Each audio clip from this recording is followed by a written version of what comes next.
So నేనేం చెప్పానంటే, ముఖ్యంగా నేను చెప్పింది ఏంటంటే, అసలు ఎంత పొల్యూషన్ జరుగుతుంది ఆ ఆడిట్ని ఒకసారి చేయమని చెప్పాం. ఆడిట్ చేద్దాం, అసలు ఎంత కాలుష్యం ఉందనేది చెప్తే అందరూ అడిగారు. షణ్మోహన్ గారు మొత్తం సంఘాల నాయకులందరితో మాట్లాడి, అక్కడ ఉన్న యువతతో కూడా మాట్లాడి, ఈరోజు దాదాపు 100 మంది పైగా వచ్చారు. వాళ్ళందరితో మాట్లాడి మీ ప్రతినిధులుగా మేము అడిగింది ఏంటంటే, షణ్మోహన్ గారు, కలెక్టర్ గారు, కనీసం మాకు 100 days టైం ఉంటే దీని మీద యాక్షన్ ప్లాన్ చేద్దామని ఒకసారి, అంటే ఎలా చేద్దాం దీనికి సంబంధించి. ఎందుకంటే మీరు బోట్లు దెబ్బతినకూడదు, మీకు మీ వేటకి ఇబ్బంది పడకూడదని దీనికి ఏం చేయాలంటే ఒక ప్రాపర్ యాక్షన్ ప్లాను, ఒక 100 రోజుల సమయం అని అడిగాం. సో మిమ్మల్ని కూడా నేను ప్రతిపాదిస్తుంది, మిమ్మల్ని అభ్యర్థిస్తుంది, మీ అందరినీ వేడుకుంటుంది.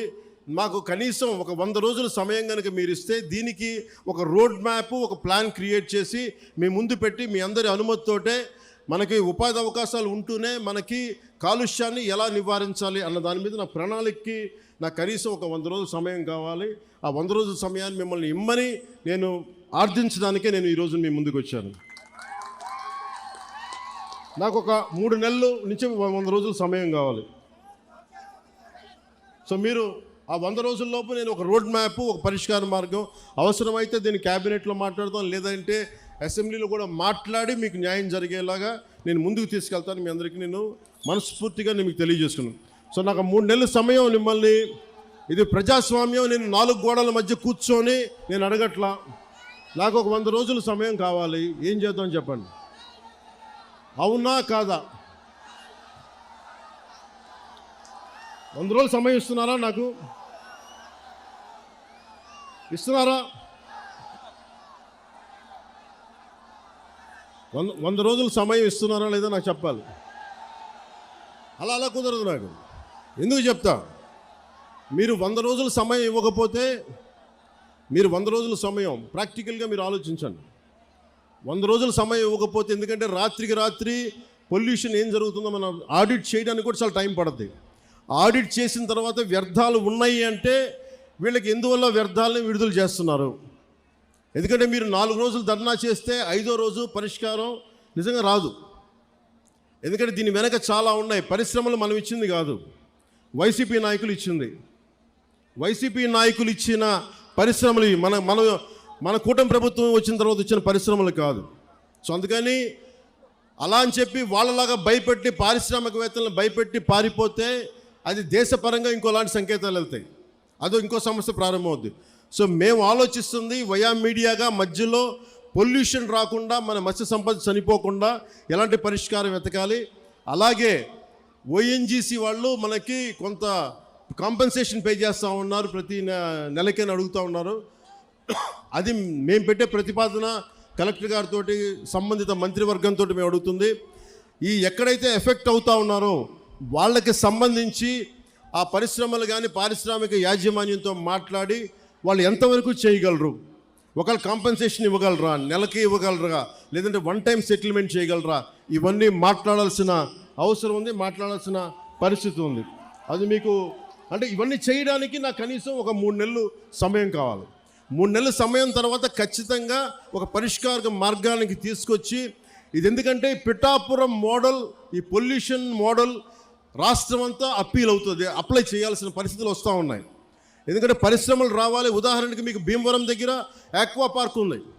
ఆక్వా పార్క్ పెడితే ఏం జరిగింది, అక్కడ కూర్చోబెట్టి రాత్రి గొడవలైనవి.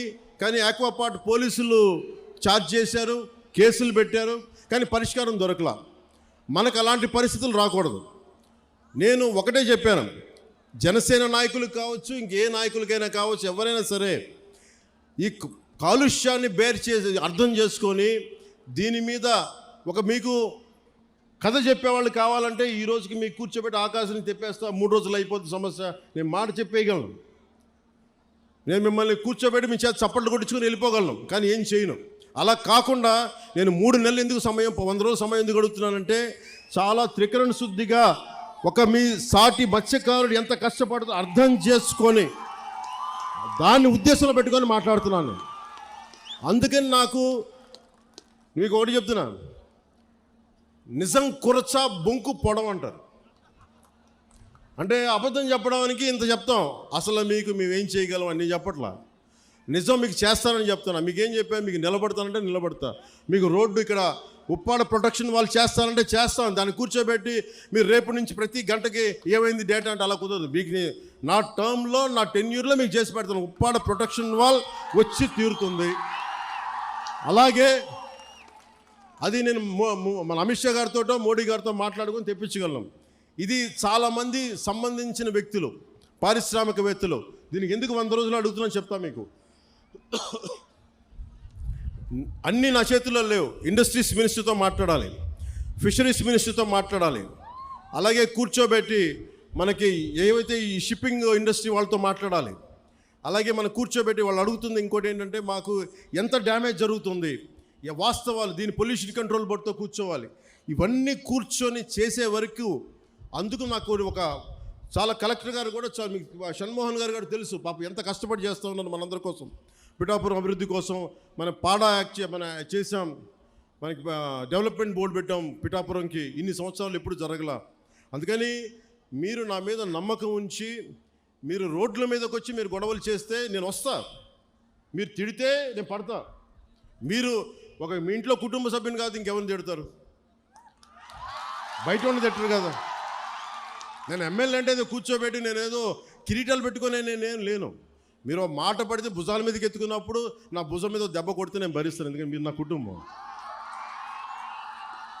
మీ చేత తిట్లు తింటాం ఇవన్నీ నాకు అవసరమా లేదా నేను ఆలోచించట్లా. నాకు మన మత్స్యకారులు అంటే ప్రేమ కనుక నేను మాట్లాడుతున్నాను. మన సోదరులు అంటే ప్రేమ నాకు. కానీ మన జీవనోపాధి దెబ్బ తినకూడదు. జీవనోపాధి ఈ సమతుల్యత కోసం కూటమి ప్రభుత్వం ఒక ఉన్నత స్థాయి కమిటీని కూడా ఏర్పాటు చేసింది. అందుకే నాకు ఆ సమయం ఇవ్వాలని మీకు మనస్ఫూర్తిగా కోరుకుంటూ ఒకటి చెప్పాను. పారిశ్రామికవేత్తల్ని ఎవ్వరు కూడా రాజకీయ నాయకులు దయచేసి మీకు న్యాయం చేస్తామని చెప్పి మిమ్మల్ని ఎగదోసి పబ్బం గడుపుకుంటే మీరు దయచేసి అలాంటి వలలో పడకండి. అది రైట్ అవ్వదు. మనం ఏమవుద్ది, పారిశ్రామికవేత్తలు బెదిరిస్తే మీకు పర్మనెంట్ సొల్యూషన్ రాదు. మీ అందరికీ తల 10,000 25,000 పడేసి నాయకుల కింద ఇచ్చేసి చేతులు దులుపుకొని వెళ్ళిపోతాను. నేను అలాంటి చేయడానికి రాలా, అలాంటివి నేను చేయను. అవసరమైతే ఉప్పాడలోకి వచ్చి మీ చేత తిట్లు తినడానికి సంసిద్ధంగా ఉంటాను తప్ప నేను అలాంటి బ్యాక్ డోర్ పనులు నేను చేయను. సో అందుకని మీ అందరికీ మీరు నా మీద నమ్మకంతో ఉండండి. నేను మళ్ళీ 2 రోజుల తర్వాత 3 రోజుల తర్వాత కరెక్ట్గా నేను మళ్ళీ వచ్చి ఒకసారి పొల్యూషన్ నేను చూసి మీకు ప్రతి 10 రోజులకు ఒకసారి నేను మీరు ఒక కమిటీని ఏర్పాటు చేయండి. నేను అది అలాగే మత్స్య పరిశ్రమల్లో కూడా స్కిల్ డెవలప్మెంట్ గురించి ఒకటి మాట్లాడమని చెప్పాను. ఉపాధి అవకాశాలు ఇవన్నీ కూడా నేను మాట్లాడతాను. కాకపోతే ఇది ప్రిలిమినరీ మీటింగ్, మొదటి మీటింగ్ ఇది. నేను ఇక్కడికి వచ్చింది మీరు భయపడకండి, మీ సమస్యని సంపూర్ణంగా అర్థం చేసుకున్నాం. ఒక డిప్యూటీ సీఎంగా కాదు, ఎమ్మెల్యేగా కాదు, మీలో ఒకటిగా నేను ఉన్నాను అని చెప్పడానికి వచ్చాను ఇక్కడికి. అందుకని 3 రోజుల తర్వాత వచ్చి మీకు time to time deputy CM పేషీ నుంచి మీకు మీడియా దగ్గర నుంచి మన కూటమి నాయకుల దగ్గర నుంచి అందరి తరపున మీకు తెలియజేస్తాం. ఏ మాత్రం మీకు కోపం ఉన్నా తాపం ఉన్నా మీరు దెబ్బలు తినడానికో మీ చేత తిట్లు తినడానికి నేను సంసిద్ధంగా ఉన్నాను. నేను ఎక్కడికి పారిపోను, ఇక్కడే ఉంటాను. ఇది మన నేల, ఇది మన ఊరిది, మనం ఎక్కడికి ఇక్కడే ఉంటాం. సో మనస్ఫూర్తిగా మీ అందరికీ ఈ భరోసాతోటి మీరు నాకు ఒక 3 నెలలు సమయం ఇవ్వండి. మళ్ళీ 10 రోజులు, ఇంకొక 2-3 రోజుల తర్వాత మళ్ళీ వచ్చి మొత్తం తిరుగుతాను తెలియజేసుకుంటూ సెలవు తీసుకున్నాను. జై జనసేన, జై హింద్.